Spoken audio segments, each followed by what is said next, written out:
నమస్తే, welcome to special focus. Tamil Nadu రాజకీయాలు Indian political screen పై ఎప్పుడూ ప్రత్యేకమే. ఇప్పుడు కూడా అక్కడ జరిగే ప్రతి అంశం అందరి దృష్టిని పడేలా చేస్తూ ఉంటుంది. కారణం సినిమా తారలు ఆ రాష్ట్ర రాజకీయాల్లో కీ రోల్ పోషిస్తుండడమే. ప్రస్తుతం తమిళ స్టార్ విజయ్ ఈ ఎన్నికల్లో ఊహించని విక్టరీతో సీఎం అయ్యాడు.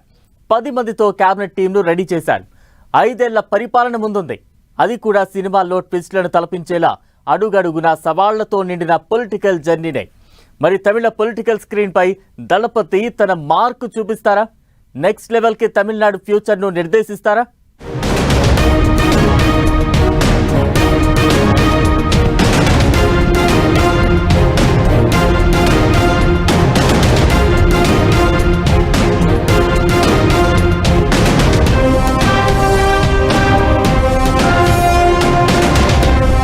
Vijay team ready. ఇక సర్కార్ ముందున్న సవాళ్లేంటి? తమిళ పొలిటికల్ స్క్రీన్ పై దళపతి మార్క్ ఎలా ఉండనుంది?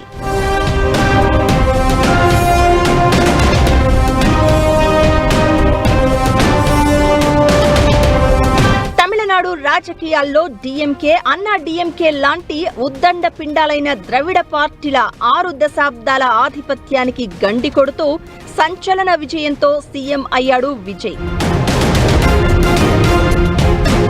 తన టీమ్ 10 క్యాబినెట్ ను కూడా కూర్చుకున్నాడు.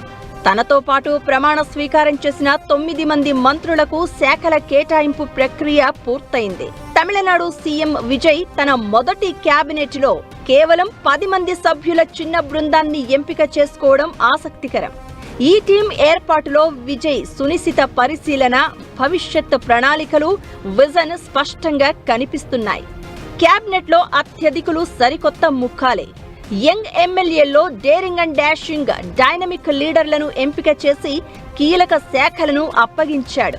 అలాగే సీనియర్ల అనుభవాన్ని కూడా ఉండేలా టీమ్ 10 ను సిద్ధం చేసుకున్నాడు. వీరితో తాను అనుకున్న మార్పును తీసుకురావాలి అన్నది విజయ్ సర్కార్ ప్లాన్.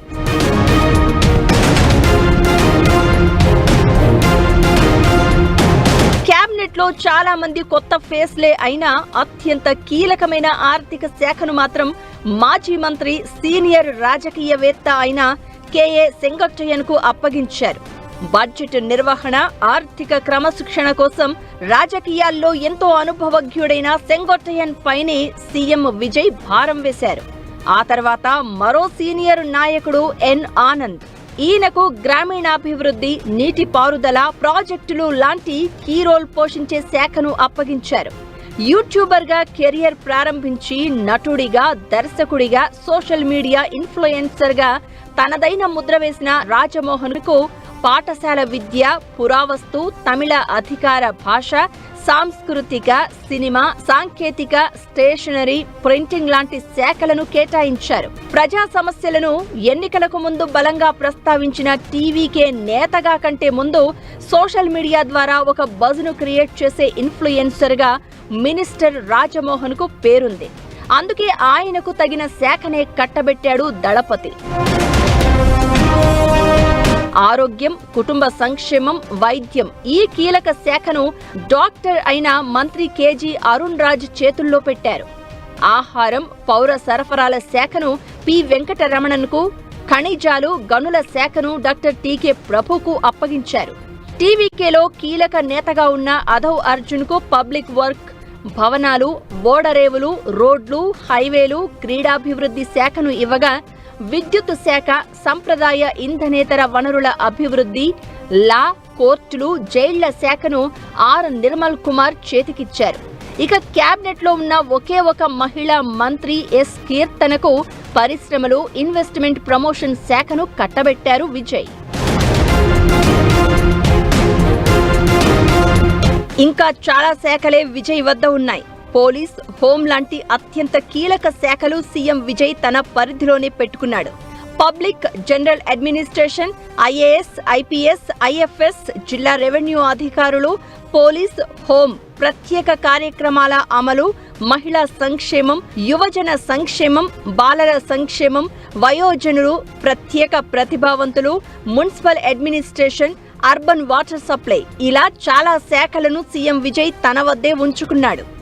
భవిష్యత్తులో అవసరానికి తగినట్లు మంత్రివర్గాన్ని విస్తరించుకుంటూ కన్ఫ్యూజన్ లేకుండా పాలన ఉండాలి అన్నది సీఎం విజయ్ ఉద్దేశంగా ఉంది.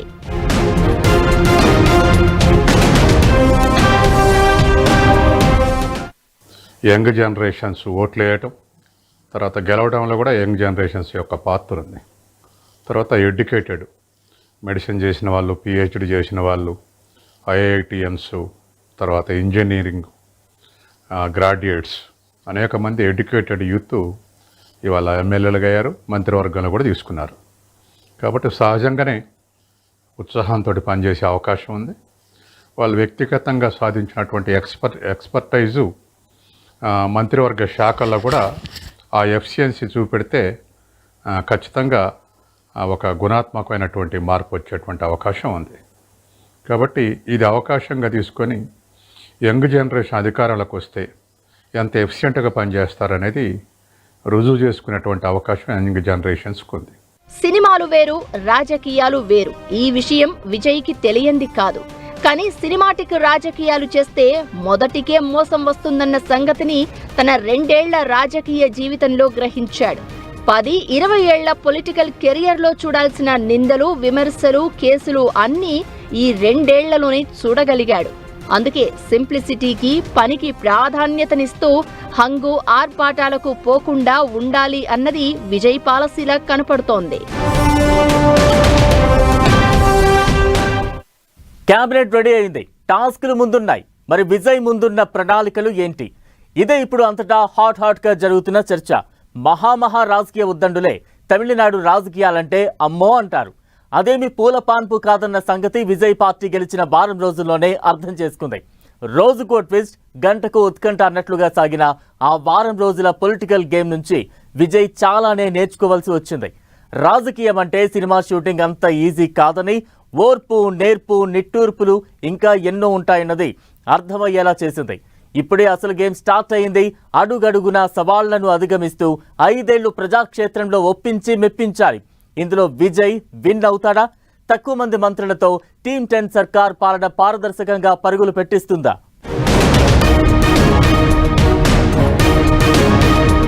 చేతిలో చిల్లి గవ్వలేదు, కానీ హామీలు బోలెడు. ఏటా 1,00,000 కోట్ల ఆదాయం అవసరమైన తమిళనాడు.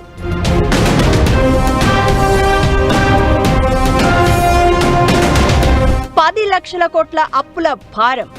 విజయ్ టీం రాష్ట్రాన్ని ఇప్పుడు ఎలా లీడ్ చేయనుంది?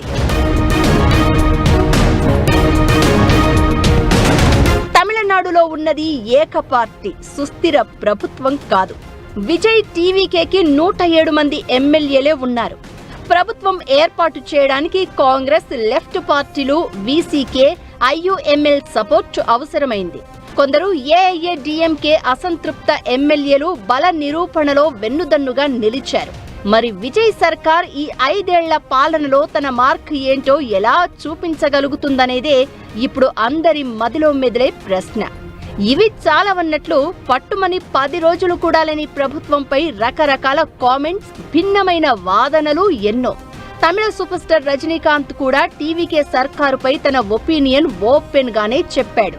నటుడు ఎంఎన్ఎం అధినేత కమల్ హాసన్ పర్సనల్ గా కలిసి తన భావాలను పంచుకున్నాడు. చాలా రోజుల తర్వాత తమిళ రాజకీయాలు ఒక సినిమాటిక్ థ్రిల్ ని పంచడం మొదలుపెట్టాయి. ఇక అసలు సిసలు ప్రజారంజక పాలనే ముందుంది. అసెంబ్లీలో ప్రతిపక్ష నేతగా ఉన్న ఉదయనిధి స్టాలిన్ విజయ్ ప్రభుత్వంపై విమర్శలు మొదలు పెట్టేశారు. రాష్ట్రంలో 65% మంది ఓటర్లు విజయ్ ని తిరస్కరించారని, కాబట్టి ప్రభుత్వానికి పూర్తి మెజారిటీ రాలేదంటూ ఆయన్ను డీమోరల్ చేసే ప్రయత్నమూ జరిగింది. డిఎంకే, అన్నా డిఎంకే పార్టీలో కాకలు తీరిన రాజకీయ ప్రముఖులు చాలా మందే ఉన్నారు. వాళ్ల నోళ్లు మూయిస్తూ పాలన చేయడం నల్లేరుపై నడకేం కాదు.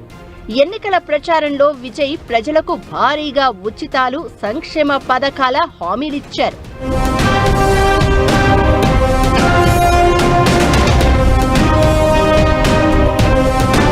ఉచిత గ్యాస్ సిలిండర్లు, వివాహానికి సహాయం చేసే పథకాలు, గత ప్రభుత్వంలో మహిళలకు ఆర్థిక చేయూతనిచ్చే పథకాల కొనసాగింపు, ఇలా చాలా స్కీమ్స్ తో తమిళనాడు ఖజానాపై ఆర్థిక భారం పడనుంది.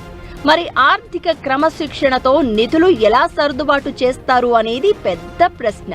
యువతకు 2,500 నుంచి 4,000 వరకు నిరుద్యోగ భృతిని ఇస్తామన్నారు. పై చదువులకు 20 లక్షల వరకు సాయం, ప్రతి కుటుంబానికి 25 లక్షల ప్రీ హెల్త్ ఇన్సూరెన్స్, మహిళలకు 2,500 ఆర్థిక సాయం, ఆడపిల్లల పెళ్లిళ్లకు తులం బంగారం, రైతు రుణాలు మాఫీ, ఉచిత విద్యుత్తు, ఇలా ఎన్నికల హామీలు చాలానే ఉన్నాయి.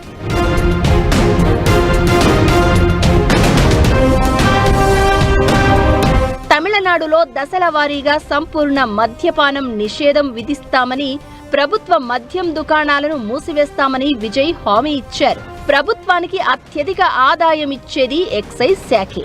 మరి మద్యం దుకాణాలు రద్దు చేస్తే ప్రభుత్వ ఖజానాకు ఆదాయం ఎలాగా అనే ప్రశ్నలు ఉన్నాయి. ఇప్పటికే 10 లక్షల కోట్ల రూపాయలకు పైగా అప్పుల్లో ఉంది తమిళనాడు. ఈ హామీలను అమలు చేయడానికి ఏడాదికి ప్రభుత్వానికి 1 లక్ష కోట్ల రూపాయలు ఆదాయం అవసరం. అంటే 5 ఏళ్ల కాలానికి సుమారు 5 లక్షల కోట్ల రూపాయలు కావాలన్నమాట. పెట్టుబడులు తేవాలి, ఉపాధి కల్పించాలి, ప్రజల కొనుగోలు శక్తిని పెంచాలి, మార్కెట్ విలువను విస్తృతం చేయాలి. వ్యవసాయ ఆధారిత ప్రాంతాల నుంచి పారిశ్రామిక టెక్నో హబ్స్ వరకు ప్రతి రంగాన్ని బలోపేతం చేసుకుంటూ పన్నుల వసూళ్లను పెంచుకోవాల్సిన అవసరం ఉంది. మరి ఖాళీగా ఉన్న ఖజానాతో, వట్టి చేతులతో ఆదాయాన్ని పెంచుకుంటూ హామీలు అమలు చేస్తూ ప్రజారంజక పాలన అందించడం అంటే మామూలు విషయం కాదు. ఎక్కువ వాగ్దానాలు ఉన్నాయనేటువంటి అభిప్రాయం ఉంది.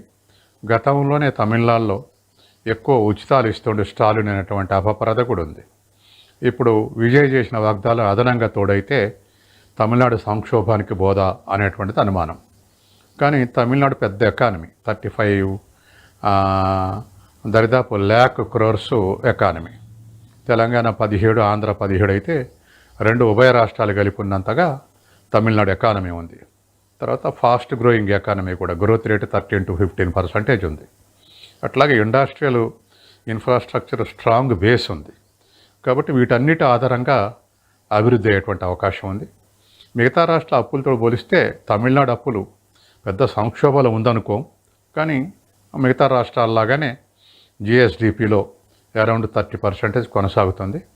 ఏదేమైనా పెద్ద ఎకానమీ కాబట్టి వాటిని అధిగమించేటువంటి అవకాశం ఉంది.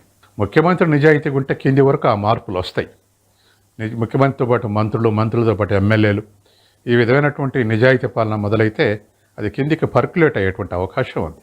విజయ్ సహా ఆయన క్యాబినెట్ లో ఉన్న మంత్రులంతా కొత్తవారు, టెక్నోక్రాట్స్. పైగా పరిపాలనలో ఏమాత్రం తప్పులు దొర్లినా ఇటు విపక్షాల నుంచే కాదు, అటు కేంద్రంలోని ఎన్డీఏ సర్కారు నుంచి కూడా విమర్శలు, మొట్టికాయలు తప్పవు. సాధ్యమైనంత తొందరగా బ్యూరోక్రసీపై పట్టు సాధించడం ఇప్పుడు విజయ్ టీం ముందున్న సవాల్. గుర్రం వేగంతో తమ ప్రభుత్వం పనిచేస్తుందని విజయ్ అసెంబ్లీలో వ్యాఖ్యానించారు. సినిమా ఇండస్ట్రీలో ఒంటి చేత్తో రికార్డులు సృష్టించిన దళపతి ఇప్పుడు పొలిటికల్ స్క్రీన్ పైన ఈ సవాళ్లన్నింటినీ అధిగమించి రియల్ హీరో అనిపించుకుంటారో లేదో కాలమే సమాధానం చెప్పాలి.